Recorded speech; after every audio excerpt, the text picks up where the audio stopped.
जय जगन्नाथ जय जगन्नाथ से आपणकर ढेଙ୍କାନାଳ କଥା ବଡ଼ ହେଇଯିବ ବୋଲି ମୁଁ କଥାଟା ରଖିଥିଲି। ତାପରେ ସେଠୁ ସେମାନେ କ'ଣ କଲେ ଠିକ୍ କହିଲେ ଠିକ୍ ଅଛି ଆଉ ହଉ ଆମେ କାଲି ପଢ଼ିକିରି ଦେଖିବୁ। ରାତି ପାଇଲେ ମୋର ବି ଭୟ ରହିଲା। ମୁଁ ରାତିରେ ଠାକୁରଙ୍କୁ କହିଲି ଠାକୁର କ'ଣ କରିବି ଏଇଭଳିଆ କହିଦେଇଛି। ଆରେ କାହିଁ ବ୍ୟସ୍ତ ହଉଛ ଠାକୁର ଅଛନ୍ତି କାହିଁ ବ୍ୟସ୍ତ ହଉଛ କାହିଁକି ବଡ଼ ବାବୁ କାହିଁ ବ୍ୟସ୍ତ ହଉଛ। ମତେ କୁହନି ଷଣ୍ଢ ଛୁଆ ତମେ ତ ଅଛ। ମୋର ଗୋଟେ ନାଁ ଥିଲା ଷଣ୍ଢ ଛୁଆ। କହିଲେ ଷଣ୍ଢ ଛୁଆ ଅଛ ତ ଅସୁବିଧା କ'ଣ? ଷଣ୍ଢ ଛୁଆ ତ କହିଦେଇଛ ଆଉ। ସିଏ ବି କ'ଣ ଶାସ୍ତ୍ର ପଢିଛନ୍ତି ନ ପଢିଛନ୍ତି ସେ କଥା ଠାକୁରଙ୍କୁ ଜଣା। 27 ବର୍ଷର ଟୋକା ସିଏ କ'ଣ ପଢିଥିବ କେତେବେଳେ ପଢିଲା କ'ଣ କଲା ଆଉଟୁ କାଟି ରହୁଥାଏ। ଖାଲି ଅହେତୁକ ଶକ୍ତିଟା ତାଙ୍କ ଠେଇଁ ଥାଏ ବୋଲି ସେଥିରେ ହଉଛି ମୁଁ କେବଳ ତାଙ୍କ ସାଙ୍ଗରେ ମିଶିଥାଏ। ଆଜ୍ଞା ସକାଳ ହେଲା। ସକାଳ ଯେମିତି ହେଲା କି ପ୍ରକାର ଲୀଳା ଲଗେଇଲେ।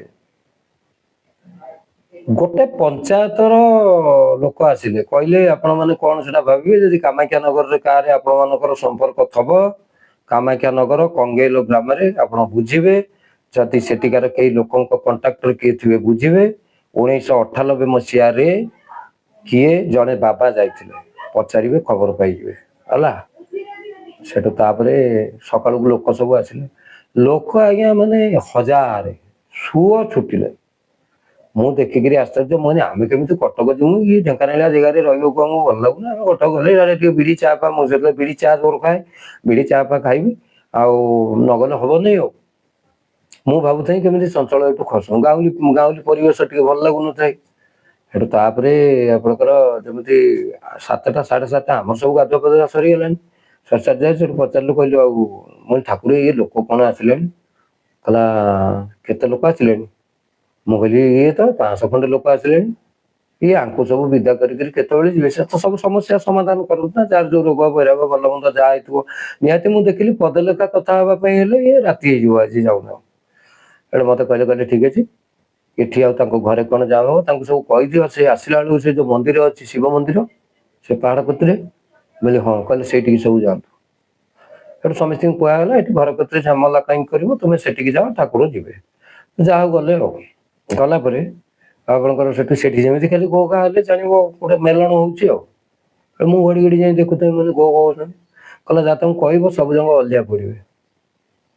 ଯିବା ଯାକେ ଚୁପଚାପ ଅଲିଆ ପଡ଼ିଥିବେ। ସବୁ ଅଲିଆ ପଡ଼ିଲେ ଅଲିଆ ପଡ଼ିବାଟା ଆପଣ ଜାଣୁଥିବେ ପେଟେଇକିରି ଯୋଉ ଶୋଇକିରି ଏମିତି ମୁଣ୍ଡ ହାତ ଇଏ କରିକି ପଡ଼ିବା। ପଡ଼ିଲେ ଆଉ ପଡ଼ିବା ଭିତରେ ବି ଗପସପ ଚାଲିଥାଏ।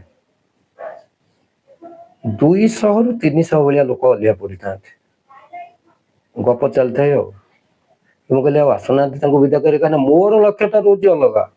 କେମିତି ଚଞ୍ଚଳ ଏଠୁ କାମ ସାରିଲେ ଏଠୁ ଆମେ କେମିତି ବାହାରିକିରି କଟକ ପଳେଇବୁ। ଆମ ଟାଉନ ପରିବେଶ ଆମର ଦରକାର ନା। ଢେଙ୍କାନାଳ କାମାକ୍ଷାନଗର ପରିବେଶ ଭିତରେ କିଏ ରହିବ ସେ ଗାଉଁଲି ମଫସଲ ଭିତରେ। ମୁଁ କହିଲି ଆଜ୍ଞା ଆଉ ଏମିତି ଏତିକି ଲୋକ ହେଲେଣି କହିଲା କାଉରୁ କରୁନି କହିଲା ଯା ତାଙ୍କୁ କହିବ ପାଟି ଚୁପ୍ କରିକିରି ପଡ଼ ଏଇ ଠାକୁର ଆସୁଛନ୍ତି। ମୁଁ କହିଲି ପୁରା ଚୁପ୍ ଯଦି ହବ ଠାକୁର ଆସିବେ ନହେଲେ ଠାକୁର ଆସିବେନି କଟକ ପଳେଇବେ। ଚୁପ୍ ହେଲେ। ଚୁପ୍ ହେଲେ ଯେ 2-3 ମିନିଟ୍ ଯାଇଛି ପ୍ରାୟ ଥାନ୍ତି ଆପଣଙ୍କର ମାଇପି ଲୋକ ଥାନ୍ତି 80%। 10 ମିନିଟ୍ ଖଣ୍ଡେ ଯାଇଛି ପୁଣି ଆରମ୍ଭ ହେଲା 5 ମିନିଟ୍ ଯାଇନି ପୁଟୁରୁ ପେଟରେ ହେଇକିରି ସେ ଖାଇନାହିଁ ଇଏ କରିନାହିଁ ମାଇପିଙ୍କ କଥା ଜାଣିଥିବେ ଆଉ ଚାଲିଲା ଆଉ। ସେଠୁ ମୁଁ କହିଲି ଆଜ୍ଞା ପୁଣି ଚାଲିଲାଣି ଆଉ। କହିଲା ଯା ତାଙ୍କୁ କହିବ ଠାକୁର ଆସିବେ 11ଟା ବେଳକୁ। ଆଜ୍ଞା ମୁଁ ଯାଇ ଯେମିତି କହିଦେଇଛି ଠାକୁର ଆସିବେ 11ଟା ବେଳକୁ ଏ ଯୋଉ 300 ଖଣ୍ଡେ ଅଲିଆ ପଡୁଥିଲେ 150-200 ଖଣ୍ଡେ ଉଠିଲେ କହିଲେ ପଳେଇବୁ ଆଉ। ମାନେ ଆଉ ବଢିଆ ଟେକ୍ନିକ ମାଲୁମ ଅଛି ଠାକୁରଙ୍କୁ ଆଉ। ଆଉ ମୁଁ କ'ଣ କହୁଥିଲି ଲୋକ ଗୋଟେ ଗୋଟେ ବିଦା କରିବେ ରାତି 10ଟା ହବ ଆମେ ରାତି 10ଟାକୁ କଟକ ଯିବୁ ଇଏ କ'ଣ ଅଧାରୁ ଅଧିକ ପଳେଇ ଗଲେଣି। ଆଉ କିଛି ରହିଲେ କହିଲେ କେତେ ଗଲେ? ମୁଁ ଘଡ଼ି ଘଡ଼ି ଖାଲି ଯିବା ଆସିବା କରୁଥାଏ ମୁଁ ପିଆଦା କାମ କରୁଥାଏ ଆଉ କ'ଣ କରିବି। ସେ ଲୋକଙ୍କ ଘର କତିରୁ ମନ୍ଦିର 50 ମିଟର 100 ମିଟର ଭିତରେ ହବ। ଏ କ'ଣ କଲେ ମୁଁ କହିଲି ଆଜ୍ଞା ଏତିକି ପଳେଇଲେ କହିଲେ ଆଉ କେତେ ଏତିକି ଅଛନ୍ତି ଆଉ 100 ପାଖାପାଖି ଅଛନ୍ତି। କହିଲେ ସିଏ କ'ଣ ପାଟି କରୁଛନ୍ତି? ମୁଁ କହିଲି ନାଇଁ ଆଜ୍ଞା ପାଟି କରୁନାହାନ୍ତି ତଥାପି ଟିକେ ଟିକେ ଫୁସଫାସ ସେ କରରେ ଯିଏ ଯାହା କରରେ ଅଛି ଟିକେ ଫୁସଫାସ ହଉଛନ୍ତି ଆଉ। କହିଲା ତାଙ୍କୁ ଆଉ ଥରେ ଯାହା କହିବ ଠାକୁର କହିଲେ 4ଟା ବେଳକୁ ଆସିବେ।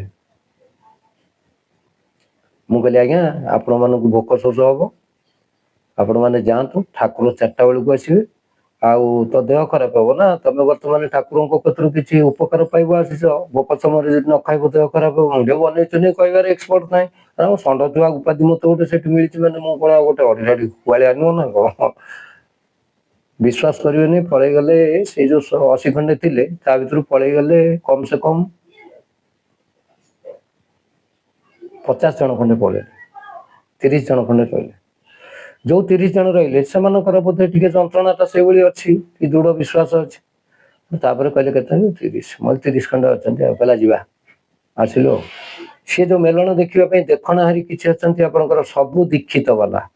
ସବୁ ଦୀକ୍ଷିତ ମାନେ ଆପଣଙ୍କର ଯୋଉ ଆମର ଯେମିତି ସବୁ ଦୀକ୍ଷିତ ଅଛନ୍ତି ଇସ୍କନ, ଆପଣଙ୍କର ଅଭିରାମ ପରମହଂସଙ୍କର, ଚନ୍ଦନ ମହାପୁରୁଷଙ୍କର, ଆପଣଙ୍କର ମାନେ ଯେତେ ସବୁ ଆମର ଯିଏ ଯୋଉ ଭାବରେ ନିଗମାନନ୍ଦ, ଅନୁକୂଳ ଚନ୍ଦ୍ର, ଏମିତି ସବୁ ଥାନ୍ତି। ଜଣେ ବୁଢା ଥାଏ, ମାଳିଟେ ଧରିଥାଏ। ମାଳିଟେ ଧରିକିରି ସେ କେବଳ ମଜା ଦେଖିବ ଆସେ, କଣ ଠାକୁର ଠାକୁର କହୁଛନ୍ତି। ବହୁତ ଗୀତା ଭାଗବତ ପୁରାଣ ଶାସ୍ତ୍ର ପଢିଛି। ଠାକୁର ଆସିଲେ କି ପ୍ରକାର ଆସନ୍ତି, କେମିତି କଣ ଆସନ୍ତି, ତାଙ୍କ ଗତିବିଧି କଣ, ସିଏ ସେଇ ସେନ୍ସରେ ରହିଛି। ମାନେ ପରୀକ୍ଷା କରିବା ପାଇଁ ଠାକୁର କି ନ ପହଞ୍ଚିଗଲେ ଯାଇକିରି ସେଠୁ କହିଲେ ସେ ଠାକୁର ଆସିଲେ ବୋଲି ସବୁ ଚୁପଚାପ ହେଇଗଲେ। ମାନେ ବୁଢା ଥାଆନ୍ତି ତାଙ୍କ କତିରୁ ସେତେବେଳକୁ କିନ୍ତୁ ଦେଖଣାହାରୀ ଥାଆନ୍ତି 100 ପାଖାପାଖି, 100 ନହେଲେ ବି 50-60 ରୁ କମ ହେବେନି ଦେଖଣାହାରୀ। ସେଠୁ ଗୋଟେ ମାଳା ସିଏ ଗଡଉଥିଲେ, କହିଲେ କଣ ମଉସା ଭଲ ନା? ଆଜ୍ଞା। ନା ସେଟା କଣ ଗଡଉଛ? କଣଟା ଗଡଉଛ? ନା ମାଳା ଜପୁଛି। ମାଳା ଜପିଲେ କଣ ହବ? ବହୁତ ପୁରାଣ ଶାସ୍ତ୍ର ପଢିଛ, ମାଳା ଭଜୁଥିରେ ଭଜନ ରହିବ ନାହିଁ, ଲୋକେ ଜାଣିବାକୁ ଭକତିଆ ବୋଲି ଟକ ଟକ କରୁଥିବେ। ଭିତରେ ମାଳା ଗଡଉନା, ଭିତରେ ଏଇଠିକା ବୁଢା ଗଲା ଯନ୍ତ୍ର ଚାଳିତ ଭଳିଆ, 60-70 ବର୍ଷର ବୁଢା ହବ। କହିଲା ଏଟା କଣ ମାଳା? ଏଟା ଗଡେଇଲେ କଣ ହବ? ଏମିତି ଧଇଲା, ବୁଲେଇ କହିଲା ମାଳାଟା କୋଉଥିପାଇଁ ଗଡାଯାଏ? ଠାକୁରଙ୍କୁ ଦର୍ଶନ ପାଇଁ ତ? ନା ଆଜ୍ଞା। ଦର୍ଶନ ପାଇଲନି? ବର୍ତ୍ତମାନ ମୁଁ କିଏ ଦେଖ। ନ ବିକିରି ଗୋଡ଼ ତଳେ ପଡିଲା ବୁଢା, ନ ବିକିରି ଗୋଡ଼ ତଳେ ପଡିଲା। କହିଲା ପ୍ରଭୁ ଠିକ ଅଛି, ଆଉ ମାଳା ଗଡେଇବା ଦରକାର? ଏ ମାଳାଟା ଏଇ ଗଛରେ ଥାଉ। ଏମିତି ପକେଇଦେଲେ ସେ ଗଛରେ ଗୋଟେ ଡାଇଚେର ଚାହିଁ ଲାଗିକି ରହିଲା ମାଳାଟା। ଆଉ ମାଳା ଗଡେଇବା ଦରକାର ନାହିଁ। ନାମ ଫଳକ ଦେଲେ, ଶ୍ରୀକୃଷ୍ଣ ଗୋବିନ୍ଦ ହରେ ମୁରାରି, ଗୋବିନ୍ଦ ଗୋପାଳ ହରେ ମୁରାରି, ବାସୁଦେବ ହରେ ମୁରାରି, ଗୋବିନ୍ଦ ଗୋପାଳ ହରେ ମୁରାରି। ନାମ ଫଳକ ଦେଲେ, ନାମ ଜପିଲା ଚାଲିଲା। ତାପରେ ଇଏ ଯିଏ ସବୁ ପଢିଥିଲେ କହିଲେ ବା ମାନେ ତମେ ସବୁ କାହିଁକି ଆଉ ପଢିଲ? ତମେ ଯାଅ, କଟକରୁ ମୋର ଫୋନ ଆସିଲାଣି, ମୁଁ ଏବେ କଟକ ପଳେଇବି। କଟକ ଗଲା ପରେ ମୁଁ ରାତି 11ଟା ହବ କି 12ଟା ହବ ଆସିବି। ସିଏ ଯୋଉ ଆପଣଙ୍କର ଥିଲେ 20-25 ଖଣ୍ଡେ ଥିଲେ, ତା ଭିତରୁ ପ୍ରାୟ ପଳେଇଗଲେ 20 ଜଣ ପାଖାପାଖି, 5 ଜଣ ରହିଲେ ଆଉ।